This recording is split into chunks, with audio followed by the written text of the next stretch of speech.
kalau tanah ini saya ikhlas dengan seluruh asetnya 26 miliar 973 juta. Saya paling tinggal pangku kaki. Tapi memang saya tidak mau tinggalkan kampung halaman saya dengan seluruh apa yang ada. Seberapapun besarnya, itu soal waktu saja akan habis. Tapi apa yang ada tidak akan pernah habis sampai dunia kiamat. Jaga tanah, jaga tanah, oh tanah congka sae, tanah congka sae, tanah teng lemori, neka kue poka. Pada satu kesempatan, waktu pada tahapan perhitungan aset, karena kebetulan lokasi saya juga masuk dalam area untuk dijadikan area proyek. Pada waktu itu hari Minggu. Saya memang waktu habis pulang gereja, saya feeling bahwa hari ini pasti kegiatan mereka di kebun saya. Begitu saya pulang gereja sampai di rumah, karyawan dari PT itu atau tenaga buruh orang lokal di sini mendatangi saya, mengajak saya untuk ke lokasi. Lalu dia minta bahwa Bapak sekalian dengan pakaian kerja. Sudah, ya untuk apa? Saya belum pernah cari pekerjaan. Ini kegiatan ada di lokasi Bapak hari ini. Lalu kalau kegiatan di lokasi saya harus bekerja di sana. Ya tidak. Saya masih dengan pakaian gereja, terus ke kebun.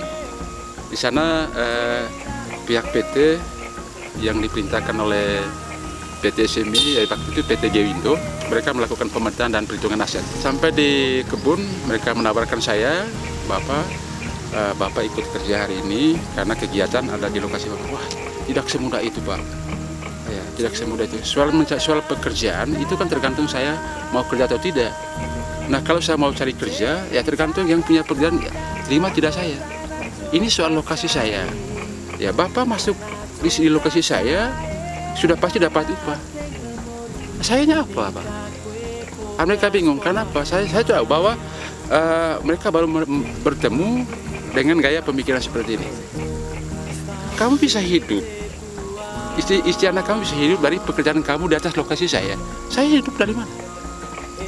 Kalau saya tidak izin kan pasti kamu tidak dapat uang. Tidak begitu juga, Bapak.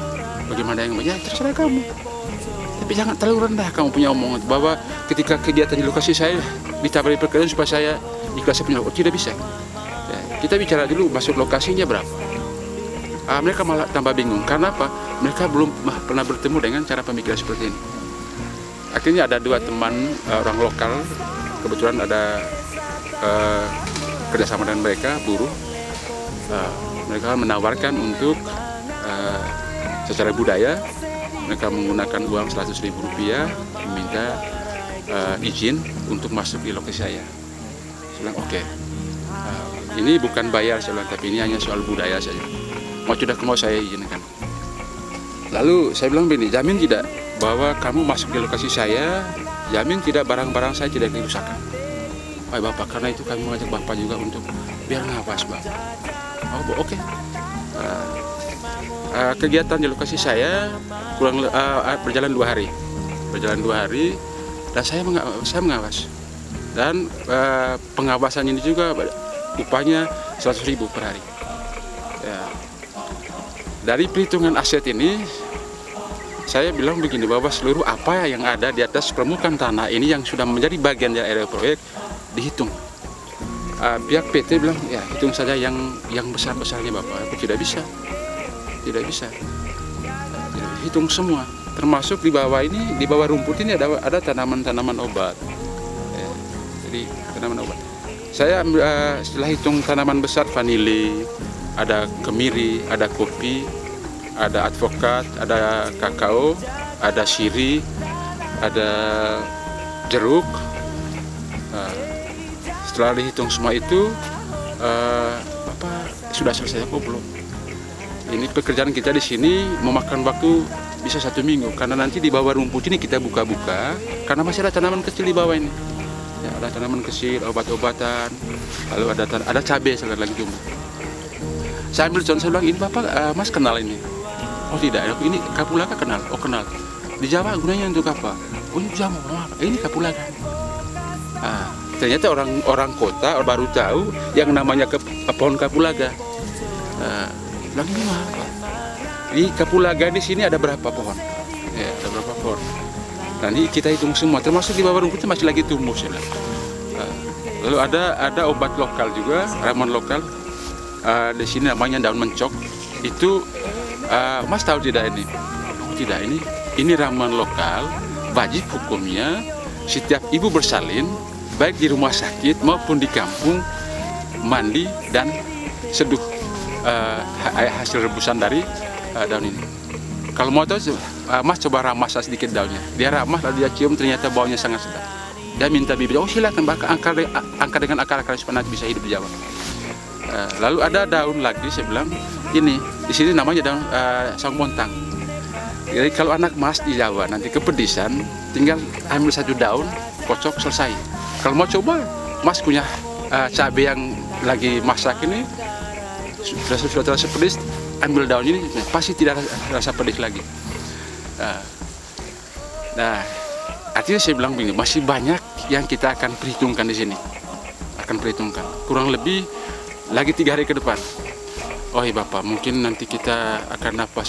Dia bilang, Bapak akan hitung, nanti tinggal Bapak akan kirim. Baik sudah, saya bilang. Lalu yang berikut saya bilang begini, ini ada satu pohon kemiri, ini sudah pas di garis batas area proyek, saya bilang. Nah ini kan tidak dihitung. Sementara dia punya cabang, produksinya sudah ada di area proyek. Itu kan hak saya kan ketika tanahnya saya lepas, berarti hak saya kan sudah tidak ada. Paling tidak kan ini kan ada pagar tembok, saya bilang. Nah bagaimana saya bisa mengambil hasilnya? Sementara tadi ini tidak dihitung. Oh nanti dihitung kemudian. Baik sudah, saya bilang. Kamu tahu tidak cara menghitung hasil kemiri itu bagaimana? Paling kan papa buahnya. Oh tidak. Sekarang ini yang lagi rame ini jamurnya Pak. Wah bagaimana lagi itu Pak? Nanti tolong informasikan. Itu kan bukan kewenangan kamu, saya bilang. Nanti ini kan kewenangan dari PT SMI. Tolong sampaikan bahwa nanti perhitungan hasil kemiri itu bukan cuma buah, termasuk jamurnya. Ya. Dari jamur ini saya bilang cara perhitungannya area kemiri itu diukur. Nah, bahwa dikali meter persegi. Perkiraan hasil 1 meter persegi itu berapa? Lalu umur produksinya selama sisa-sisa pelapukan itu masih ada dalam di permukaan tanah itu, bahwa hitung saja masih ada kemungkinan jamur itu tumbuh. Saya pikir saya mungkin tidak hitung buahnya, jamur itu yang mahal sekarang. Ya Bapak nanti kami akan sampaikan. Oh ya, jangan lupa. Lalu saya bilang begini, tanah ini kan belum saya lepas, saya bilang. Nanti kan ada perlindungan tahap berikutnya, bahwa ketika cocok harga maka saya akan kasih, ketika tidak kan saya tidak ini. Lalu finalnya nanti soal dealnya kan belum ada waktunya. Karena saya belum berhenti kegiatan di sini. Di lokasi ini akan ditanami lagi 1000 pohon vanili. Lalu itu nanti kamu akan buat di catatan apa? Oke Pak. Dan memang ketika lembaran daftar aset itu ada, saya lihat bahwa di bawah itu bahwa 1000 pohon vanili akan ditanami di lokasi ini.